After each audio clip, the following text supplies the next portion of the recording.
നമസ്കാരം, ഞാൻ സുനിൽ സുന്ദർ. എൻ്റെ ചാനലിലേക്ക് നിങ്ങൾക്ക് എല്ലാവർക്കും സ്വാഗതം. ഇന്ന് ഞാൻ പറയുന്നത് ഒരു ഭൂമി ദോഷത്തെക്കുറിച്ചാണ്. ഒരുപാട് പേര് ചോദിക്കുന്നതാണ്.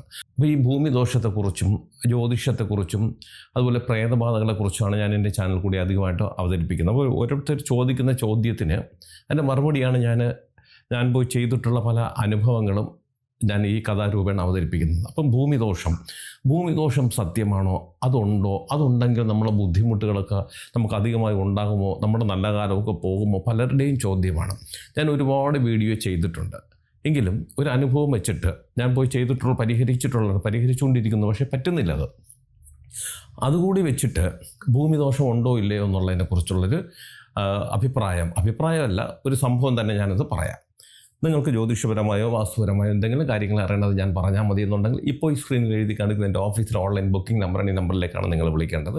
1-2 ചെറിയ കാര്യങ്ങളുണ്ട്, അതനുസരിച്ച് നിങ്ങൾ ബുക്ക് ചെയ്താൽ നിങ്ങൾ ചോദിക്കുന്ന ജ്യോതിഷപരമോ വാസ്തുപരമോ കാര്യത്തിൻ്റെ മറുപടി ഞാൻ നിങ്ങൾക്ക് തരാം. അത് കേട്ടിട്ട് നിങ്ങൾക്ക് എന്നെ തിരിച്ചു വിളിക്കുകയും ചെയ്യാം. അപ്പോൾ നമുക്ക് ഇന്നത്തെ വിഷയത്തിലേക്ക് കടക്കാം. ഭൂമിദോഷം എന്ന് പറഞ്ഞാൽ അങ്ങനെ ഒരു ദോഷമുണ്ടോ? പലരുടെയും ചോദ്യമാണ്.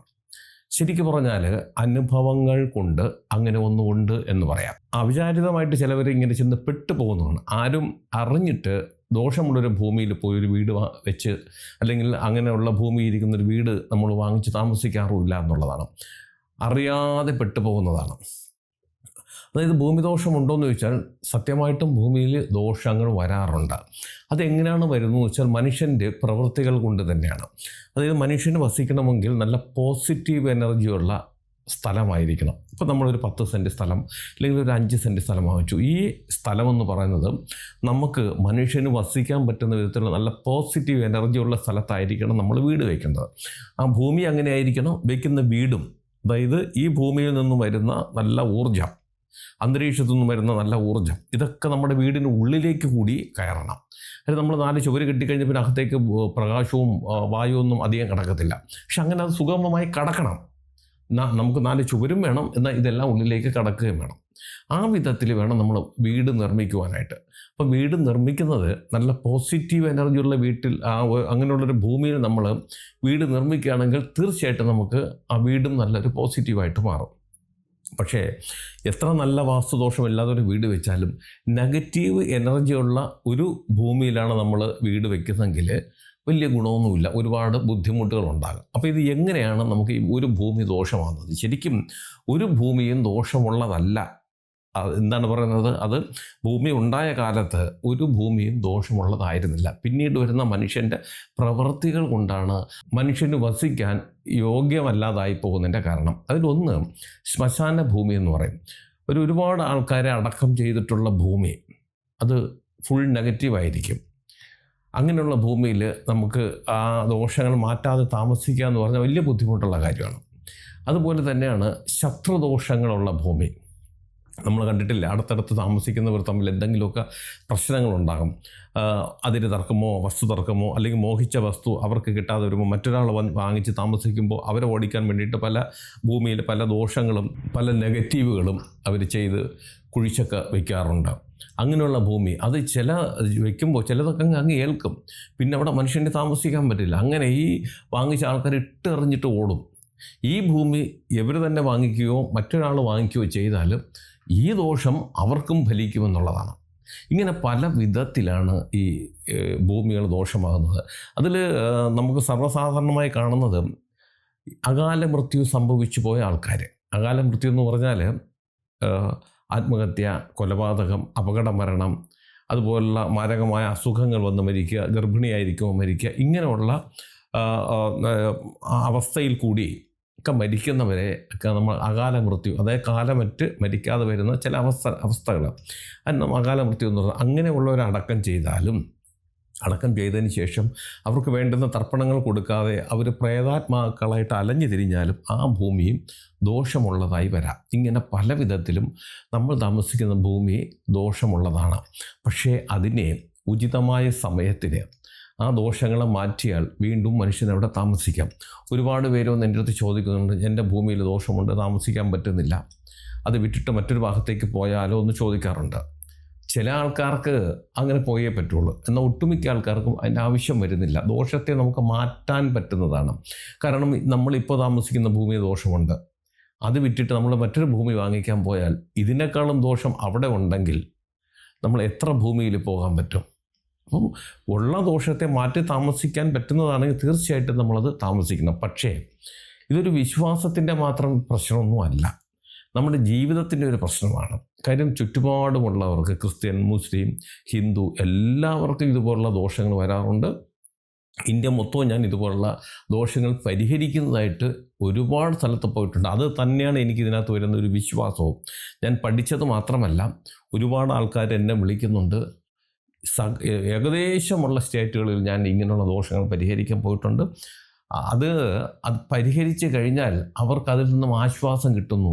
പിന്നീട് അവർക്ക് താമസിക്കാൻ പറ്റുന്നു എന്നുള്ളതാണ് ഇത് വിശ്വസിക്കാൻ ഒരു ശക്തമായിട്ടൊരു കാരണം. പക്ഷേ അതും എല്ലാം അങ്ങനെ പരിഹരിക്കാൻ സാധിക്കുന്നില്ല എന്നുള്ളതാണ്. അതിനെക്കുറിച്ചൊരു ഉദാഹരണം കൂടി ഞാൻ പറയാം. അപ്പോൾ നമ്മളൊരു കാര്യം മനസ്സിലാക്കുക, ഇതൊക്കെ പ്രകൃതിയിലുള്ളതാണ്. ഈ ദോഷങ്ങളും നന്മകളും ഒക്കെ പ്രകൃതിയിലുള്ളതാണ്. പോസിറ്റീവും നെഗറ്റീവും നമുക്ക് ചുറ്റിനുമുണ്ട്. അത് പോസിറ്റീവ് കൂടിയ ഭാഗങ്ങളിൽ പോകുമ്പോൾ നമുക്ക് ഒരുപാട് നന്മകൾ കിട്ടും.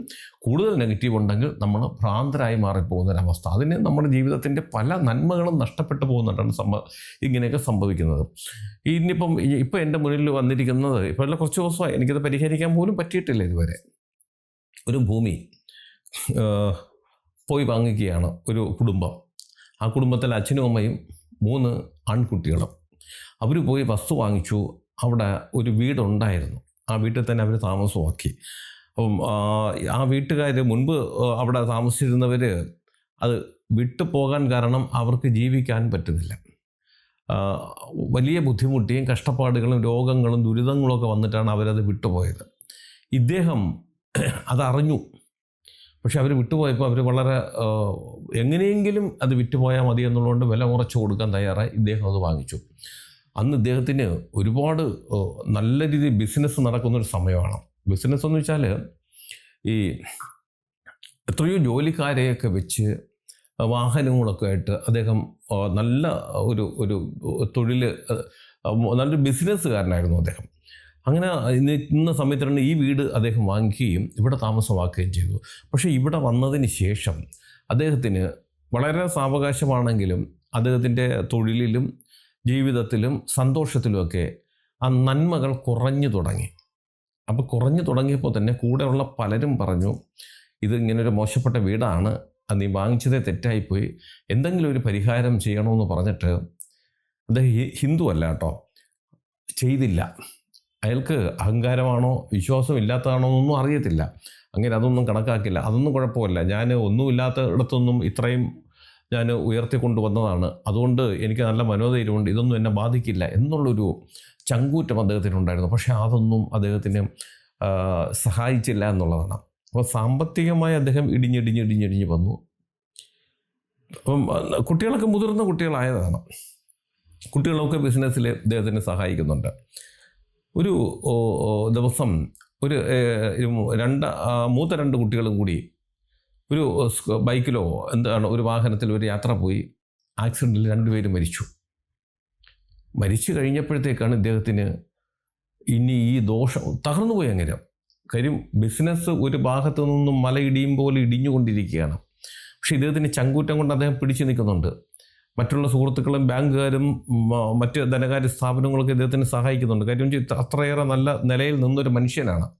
ഇപ്പം ഇങ്ങനെ വന്നപ്പോൾ അതും അദ്ദേഹത്തിന് ബിസിനസ് വെച്ചാൽ ദിവസം സാധനം എടുക്കുന്നു, അത് വിൽക്കുന്നു, അപ്പോൾ തന്നെ ബാക്കി ഏർപ്പാടുകൾ തീർക്കുകയാണ്. അപ്പോൾ ഇദ്ദേഹം മാത്രമല്ല, ഇദ്ദേഹത്തിന് ഒരുപാട് ജോലിക്കാരുണ്ട്. ഈ സാധനം എടുത്ത് പല സ്ഥലങ്ങളിൽ കൊണ്ടുപോയി അത് കച്ചവടം ചെയ്തിട്ടാണ് ഈ ലാഭം വൈകുന്നേരം എല്ലാം കൂടി ഇദ്ദേഹത്തിൻ്റെ കയ്യിലെത്തുന്നത്. പക്ഷേ പിന്നീട് ബിസിനസ് കുറഞ്ഞു, ജോലിക്കാർ കുറഞ്ഞു, പോകുന്ന സാധനങ്ങൾ വിൽക്കുന്നില്ല. അതിനിടയ്ക്കാണ് ഈ 2 കുട്ടികളുടെ മരണം. കുട്ടികൾ മരിച്ചു, ഇങ്ങനെ തകർന്നു.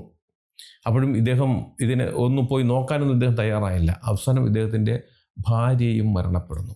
വർഷങ്ങളായി, ചില ഒരു 8-10 വർഷമായി തോന്നുന്നു ഇപ്പോഴെല്ലാം കൂടി സംഭവിച്ചിട്ട്. തീർത്തും അദ്ദേഹം നശിച്ചു. ഇപ്പോൾ അദ്ദേഹത്തിൻ്റെ അവസ്ഥ എന്ന് പറഞ്ഞാൽ, പണ്ട് അദ്ദേഹത്തിനോടൊപ്പം നിന്ന ജോലിക്കാർ അവരുടെ കൈയും കാലും പിടിച്ചിട്ട് അതേ കണക്ക് രാവിലെ ഇതേ കണക്ക് ഒരു കുറേ സാധനവും ഇതേ കണക്കുള്ള ഇദ്ദേഹത്തിന് പണ്ട് എങ്ങനെയായിരുന്നു അതേ കണക്ക് ഒരു മുതലാളിയുടെ കയ്യിൽ നിന്ന് കുറേ സാധനം എടുത്ത് കൊണ്ടുപോയി വിറ്റിട്ട് ആ ലാഭം അതിൽ നിന്ന് കിട്ടുന്ന ചെറിയ ലാഭം കൊണ്ട് അദ്ദേഹവും ഒരു മകനും ഇന്ന് ആ വീട്ടിൽ തന്നെ ജീവിക്കുന്നു എന്നുള്ളതാണ്. ഇപ്പോഴും അത് മനസ്സിലാകുന്നില്ല അദ്ദേഹത്തിന്. ആ മകനെന്ന് പറഞ്ഞാൽ ശരിക്കും പറഞ്ഞാൽ ബോധം പോലുമില്ല, ഭ്രാന്തിൻ്റെ ഒരു അവസ്ഥ. അവൻ ആത്മഹത്യ ചെയ്യാൻ നടക്കുന്നു. അയാളുടെ ബന്ധുക്കളെ എല്ലാവരും കൊണ്ട് സൂക്ഷ്മതയോടുകൂടി നോക്കിയിരിക്കുന്നതുകൊണ്ട് അവൻ ആത്മഹത്യ ചെയ്യുന്നില്ല. ഇല്ലെങ്കിൽ എന്നേ അവനും ആത്മഹത്യ ചെയ്യുമായിരുന്നു. ഭ്രാന്തനായി പോയൊരവസ്ഥ. എൻ്റെ അടുത്ത് വന്നതിന് ശേഷം ഞാൻ പല ആവർത്തി പറഞ്ഞിട്ടും അദ്ദേഹം അവിടെ നിന്ന് മാറിയില്ല. ഈ നിമിഷം വരെ മാറിയിട്ടില്ല. മാറാതിരിക്കാൻ അദ്ദേഹം പറയുന്ന കാരണങ്ങൾ പലതാണ്. അവിടെ നിന്ന് മാറിയാൽ പോലും ഇനി അദ്ദേഹത്തിനെ രക്ഷിക്കാൻ പറ്റുമെന്ന് ഒരു വിശ്വാസവുമില്ല. ഇപ്പം എൻ്റെ അടുത്ത് നിൽക്കുന്നതുകൊണ്ട് ഞാൻ പറഞ്ഞു, എനിക്കൊരു വിശ്വാസമില്ല. ഇനി വേറെ എവിടെയെങ്കിലും പോയി എന്തെങ്കിലും മാർഗം ഉണ്ടോ എന്ന് ചോദിച്ചാൽ അതും എനിക്കറിയില്ല. ഇപ്പം ഭൂമി ദോഷമുണ്ടോ എന്ന് ചോദിച്ചാൽ 100% ഭൂമി ദോഷമുണ്ട്. അദ്ദേഹത്തിന് ഭാര്യ, 3 ആൺമക്കൾ, ഭാര്യ നഷ്ടപ്പെടുന്നു, 2 ആൺമക്കൾ നഷ്ടപ്പെടുന്നു. അദ്ദേഹം ആക്കി മാറ്റിയ അദ്ദേഹത്തിൻ്റെ ഏറ്റവും വലിയ ബിസിനസ് അതെല്ലാം തീർത്തും അദ്ദേഹത്തിന് നഷ്ടപ്പെട്ടു. ഇന്ന് ഭ്രാന്തനായ ഒരു മകനെയും കൊണ്ട് ദിവസക്കൂലിക്ക് അദ്ദേഹം ജോലി ചെയ്ത് കഷ്ടപ്പെട്ട് ജീവിക്കുന്നു. എൻ്റെ മുമ്പിൽ വന്നിരിക്കുമ്പോൾ അദ്ദേഹം വിറക്കുകയാണ്. അദ്ദേഹം പറയുന്നത് എന്തെന്ന് അദ്ദേഹത്തിന് അറിയില്ല. തകർന്നുപോയി ആ മനുഷ്യൻ. ഒരു വിധത്തിലും അദ്ദേഹം ചെയ്ത തെറ്റാണെങ്കിലും ഒരു വിധത്തിൽ അദ്ദേഹത്തിനെ കുറ്റപ്പെടുത്താൻ പോലും നമുക്ക് ഒരു മനസാക്ഷിയുള്ളവർക്ക് സാധിക്കില്ല. എന്തേ അവിടെ നിന്ന് മാറാത്തതെന്ന് ചോദിക്കുമ്പോൾ അദ്ദേഹം പല കാരണങ്ങൾ പറയുകയാണ്. അതൊന്നും ഇപ്പോൾ പറയുന്നതൊന്നും ബോധത്തോടുകൂടി പറയുന്നതല്ലാന്ന് എനിക്കും അറിയാം. എങ്ങനെ രക്ഷപ്പെടുത്തണമെന്നറിയില്ല. പക്ഷേ വിശ്വസിച്ചാലും ഇല്ലെങ്കിലും അന്ന് അദ്ദേഹം ഇത്രയും ദുരന്തങ്ങളുണ്ടായപ്പോൾ ഇതൊരു ദോഷമാണെന്ന് കണക്കാക്കുന്നുണ്ട്. പക്ഷേ ഈ ഭൂമിയിൽ വന്നതിന് ശേഷം നമുക്ക് നഷ്ടങ്ങളുണ്ടാകുന്നു. അപ്പോൾ മറ്റൊരു ഭാഗത്തേക്ക് പോകാമെന്നെങ്കിലും അദ്ദേഹം ചിന്തിച്ചിരുന്നെങ്കിൽ ചിലപ്പോൾ അദ്ദേഹത്തിന് ഇന്ന് ഇത്രയും മോശമായൊരവസ്ഥ വരില്ല. കഷ്ടം തോന്നും അദ്ദേഹത്തിൻ്റെ അവസ്ഥ കണ്ടാൽ. കഷ്ടം എന്ന് വെച്ചാൽ വളരെ കഷ്ടം. അത്രയും വിദ്യാഭ്യാസം ഇല്ലെങ്കിലും അത്രയും ലോകപരിചയം ഉണ്ടായിരുന്ന ഒരാളായിരുന്നു. ഇന്ന് നമ്മൾ പറയുന്ന ഒരു ചെറിയ കാര്യം പോലും അദ്ദേഹം കൊച്ചുകുട്ടികൾ ഇങ്ങനെ വായി തുറന്നിരുന്ന് കേട്ടിട്ട് അദ്ദേഹത്തിനൊന്നും മനസ്സിലാകുന്നില്ല. കാരണം അത്രയേറെ വിഷമവും ഡിപ്രഷനും ഉണ്ട് അദ്ദേഹത്തിന്. ഇനി എങ്ങനെ പോകണമെന്നും അറിയില്ല. നല്ല പ്രായമുണ്ട്. അദ്ദേഹം ഇടയ്ക്കുറഞ്ഞ ഒറ്റ വാക്കിയതേ ഉള്ളൂ, എനിക്കെന്തെങ്കിലും സംഭവിച്ചാൽ എൻ്റെ മകൻ എന്ത് ചെയ്യുമെന്നുള്ളതായിരുന്നു സാറേ എൻ്റെ ഇപ്പോഴത്തെ ഏറ്റവും വലിയ മാനസിക വിഷമം. ആ ഒരു അച്ഛൻ്റെ മനസ്സ് നമുക്ക് മനസ്സിലാക്കാൻ പറ്റും. പക്ഷേ ഇതൊക്കെ എവിടെ നിന്ന് തുടങ്ങി? നമ്മൾ മനുഷ്യരാണെങ്കിൽ നമ്മുടെ ഭൂമിക്ക് ചുറ്റും അല്ലെങ്കിൽ നമ്മുടെ അന്തരീക്ഷത്തിൽ നെഗറ്റീവും പോസിറ്റീവും ഉണ്ടെന്ന് ചിന്തിക്കുക. നെഗറ്റീവ് വന്നാൽ നമ്മുടെ സർവ്വതും നശിക്കും. നമ്മുടെ സന്തോഷം മാത്രമല്ല, നമ്മുടെ സമ്പത്തും മനസ്സമാധാനവും ബന്ധങ്ങൾ തമ്മിൽ, അതായത് ഭാര്യ ഭർത്താക്കന്മാർ തമ്മിൽ, മക്കളും അച്ഛനും അമ്മയും തമ്മിൽ, സഹോദരങ്ങൾ തമ്മിൽ, സുഹൃത്തുക്കൾ തമ്മിൽ എല്ലാം അടിച്ച് പിരിഞ്ഞ് പരസ്പരം വൈരങ്ങളായി ശത്രുക്കളായി മാറിപ്പോകാൻ പറ്റുന്ന വിധത്തിലുള്ള ഭൂമിദോഷങ്ങൾ വരെ ഉണ്ട്. ഭൂമിദോഷം കാരണം എത്രയോ ദമ്പതിമാർ തമ്മിൽ പിരിഞ്ഞ് പോയിരിക്കുന്നു. കുട്ടികളും കുടുംബവുമായിട്ട് അടിച്ചു പിരിഞ്ഞ് പോയിരിക്കുന്നു. ഒരിക്കലും അടുക്കാത്ത വിധത്തിൽ ശത്രുക്കളായി പോയിരിക്കുന്നു ബന്ധുമിത്രാദികളും. ഒരുപാട് ദോഷങ്ങൾ. കോടീശ്വരന്മാർ ഭിക്ഷാപാത്രം എടുത്ത് ഭിക്ഷാന്തഹികളെ പോലെ നടക്കുന്ന എത്രയോ പേരുണ്ട്. അപ്പം നമ്മൾ താമസിക്കുന്ന ഭൂമി അത് ദോഷമുള്ളതാണെന്നറിഞ്ഞാൽ ഒരു പരീക്ഷണത്തിന് നമ്മൾ നിൽക്കരുത്. ഭൂമി ഒരുപാട് കിട്ടും. ഇപ്പം കേരളത്തിൽ താമസിക്കുകയാണെങ്കിൽ ഈ ഒരു ഭൂമിയല്ല, ഇത് അവസാനത്തെ ഭൂമിയല്ല കേരളത്തിലുള്ളത്, വേറെയും പല ഭൂമികളുണ്ട്. അപ്പോൾ എന്തായാലും ഉടൻ മാറിപ്പോകണമെന്നൊന്നും അല്ല പറയുന്നത്. ഒരു നല്ലൊരാളിനെ കൊണ്ടുവന്നിട്ട് ഇത് നമുക്ക് പരിഹരിക്കാൻ പറ്റുന്നതാണോ? നമുക്ക് പരിഹരിക്കാൻ പറ്റുന്നതാണെങ്കിൽ നമുക്ക് അവിടെ തന്നെ ആ പരിഹാരങ്ങൾ ചെയ്ത് താമസിക്കാം. കാര്യം ഇന്ന് മാരകമായ രോഗങ്ങൾക്ക് വരെ പ്രതിവിധി കണ്ടുപിടിക്കുന്നു. അതുപോലെ ഓരോ കാര്യത്തിനും പരിഹാരങ്ങളുണ്ട്. ഇല്ല എന്നൊന്നും പറയാൻ പറ്റുന്ന എല്ലാ കാര്യത്തിനും പരിഹാരമുണ്ട്. പക്ഷെ ആ പരിഹാരം നമുക്ക് ഫലിക്കുന്നുണ്ടോ എന്നുള്ളതൊന്നൊരു പരീക്ഷണാർത്ഥം നമ്മളൊന്ന് നോക്കുക. പറ്റിയില്ലെങ്കിൽ നമ്മൾ വേറെ ഒന്നും ആരുടെ മുമ്പിൽ ആളാവാൻ നിൽക്കണ്ട. അവിടെ വിട്ട് നമ്മൾ മറ്റൊരു ഭാഗത്തേക്ക് പോവുക. അതായത് ഇവിടെ നിന്നും കിട്ടിയ മോശമായ അവസ്ഥ മറ്റൊരു ഭാഗത്ത് ഉണ്ടാകാതിരിക്കാൻ ശ്രദ്ധയോടുകൂടി വീണ്ടും ഒന്നുകൂടി സൂക്ഷിച്ച് നമ്മളതൊന്ന് തിരഞ്ഞെടുക്കുക ഭൂമി എന്നുള്ളതാണ് കാര്യം. ഇവിടെ നിന്നും കിട്ടുന്നത്, അതായത് ഒരു ഭാഗത്തു നിന്നും നമുക്ക് കിട്ടുന്ന ഒരു മോശമായ അനുഭവത്തിൽ നിന്നും നമ്മൾ പാഠങ്ങൾ ഉൾക്കൊള്ളണം. അവിടെ നമ്മൾ വിശ്വാസം അവിശ്വാസം ഒന്നും കൂട്ടിക്കുഴയ്ക്കാൻ നിൽക്കരുത്. കാരണം നമ്മുടെയും വരുന്ന തലമുറയുടെയും ഭാവിയാണ്, അവരുടെ സന്തോഷമാണ്, അവരുടെ പ്രതീക്ഷകളാണ് ഒരു ഭൂമിദോഷം കൊണ്ട് തകർന്നു പോകുന്നത്. ഞാൻ ഈ പറഞ്ഞ കാര്യം നിങ്ങൾക്ക് എല്ലാവർക്കും ഉപകാരപ്രദമാകട്ടെ. നിങ്ങൾക്ക് ജ്യോതിഷപരമായോ വാസ്തുപരമായോ എന്തെങ്കിലും കാര്യങ്ങൾ അറിയണമെന്ന് ഞാൻ പറഞ്ഞാൽ മതി എന്നുണ്ടെങ്കിൽ ഇപ്പോൾ ഈ സ്ക്രീനിൽ എഴുതി കാണിക്കുന്ന എൻ്റെ ഓഫീസിലെ ഓൺലൈൻ ബുക്കിംഗ് നമ്പറാണ്. ഈ നമ്പറിലേക്ക് വിളിച്ചോളൂ. 1-2 ചെറിയ കാര്യങ്ങളുണ്ട്, അതനുസരിച്ച് നിങ്ങൾ ബുക്ക് ചെയ്യണം. അങ്ങനെ നിങ്ങൾ ബുക്ക് ചെയ്താൽ നിങ്ങൾ ചോദിക്കുന്ന ജ്യോതിഷപരമോ വാസ്തുപരമായ കാര്യത്തിൻ്റെ മറുപടി ഞാൻ നിങ്ങൾക്ക് തരാം. അത് കേട്ടിട്ട് നിങ്ങൾ എന്നെ തിരിച്ച് വിളിക്കുകയും ചെയ്യാം. അതുപോലെ നിങ്ങളുടെ വീടിനോ നിങ്ങളുടെ ഭൂമിക്കോ വാസ്തുദോഷമോ ഭൂമിദോഷമോ ഇത് കണക്കുള്ള പ്രേതബാധ ദോഷങ്ങളോ എന്തെങ്കിലും ഉണ്ട്, അങ്ങനെയുള്ളതൊക്കെ നേരിട്ട് അവിടെ വന്നാലേ കണ്ടുപിടിക്കാൻ പറ്റൂ. അങ്ങനെയാണെങ്കിൽ നിങ്ങൾ ഈ നമ്പർ വിളിച്ചോളൂ. അതിന് ഏത് ജില്ലയിലാണെങ്കിലും മറ്റൊരു സ്റ്റേറ്റിലാണെങ്കിലും സമയക്രമം അനുസരിച്ച് ഞാൻ അവിടെ വന്ന് കണ്ട് അതിനുള്ള പരിഹാര മാർഗ്ഗങ്ങളും ഞാൻ ചെയ്തു തരാം. പിന്നെ നിങ്ങൾക്ക് ജ്യോതിഷം നേരിട്ട് വന്നറിയാനുള്ള സംവിധാനമുണ്ട്. അങ്ങനെയാണെങ്കിൽ നിങ്ങൾ വരേണ്ടത് തിരുവനന്തപുരത്താണ്. അങ്ങനെ വരുന്നവർ ഈ നമ്പർ വിളിച്ച് ബുക്ക് ചെയ്തതിന് ശേഷം മാത്രം വരാൻ ശ്രമിക്കുക. ഇതെൻ്റെ ഓഫീസിലെ ഓൺലൈൻ ബുക്കിംഗ് നമ്പറാണ്. എല്ലാ ദിവസവും രാവിലെ 10 മണി മുതൽ വൈകുന്നേരം 5:30 മണി വരെ നിങ്ങൾക്ക് നമ്പർ വിളിച്ച് ബുക്ക് ചെയ്യാം. നിങ്ങൾ എൻ്റെ ചാനൽ സ്ഥിരമായിട്ടൊന്ന് കാണാം, സബ്സ്ക്രൈബ് ചെയ്യണം. എനിക്ക് വേണ്ടുന്ന എല്ലാവിധ പ്രോത്സാഹനങ്ങൾ തരികയും വേണം. നിങ്ങൾക്കും നിങ്ങളുടെ കുടുംബത്തിലെ ഓരോ അംഗത്തിനും എല്ലാവിധ ഐശ്വര്യങ്ങളും സന്തോഷവും സമാധാനവും ദീർഘായുസ്സും ഈശ്വരൻ തരട്ടെ എന്ന് ആത്മാർത്ഥമായി പ്രാർത്ഥിച്ചുകൊണ്ട് തൽക്കാലം നിർത്തുന്നു. അടുത്ത ഒരു വീഡിയോയുമായി കാണുന്നവരെ എല്ലാവർക്കും നന്ദി, നമസ്കാരം.